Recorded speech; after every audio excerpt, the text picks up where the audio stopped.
Monday morning last week, we woke up to visuals of one of our local shopping centers up in flames, you know, next to the highway, and from there it was just pandemonium that broke out.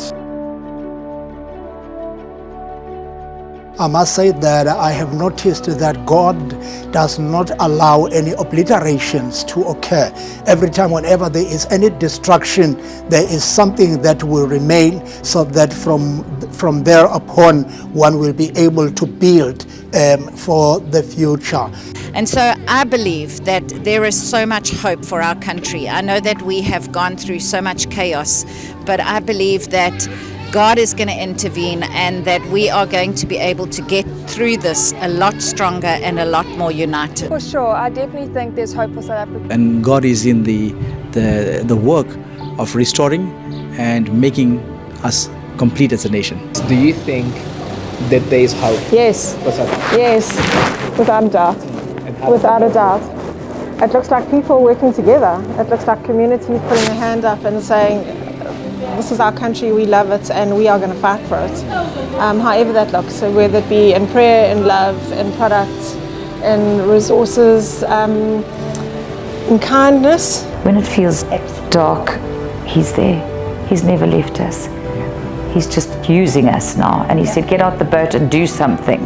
We're saying, yes, Lord, we're here, we're your hands and feet. I've never been more hopeful than now.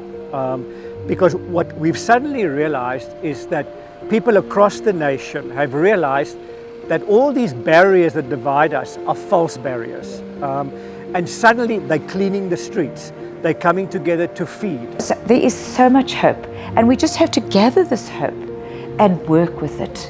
And God is in this, because we cannot do it without God. God is not done with our country. The seeds of the kingdom have been planted on our country.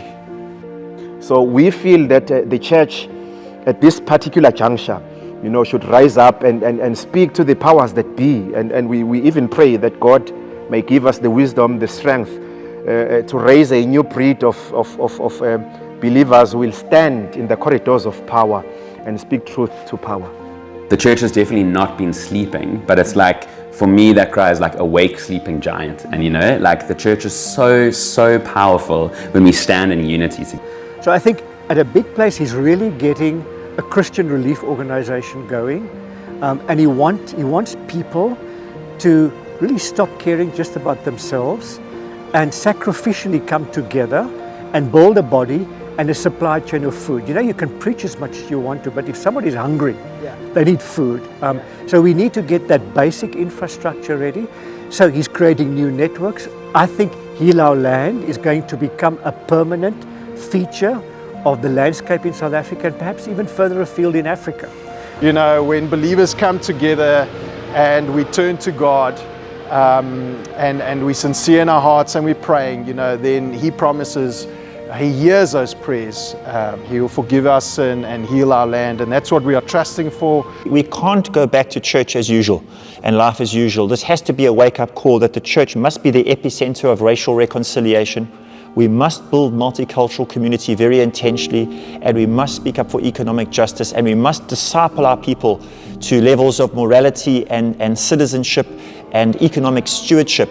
I still believe that there is hope for South Africa.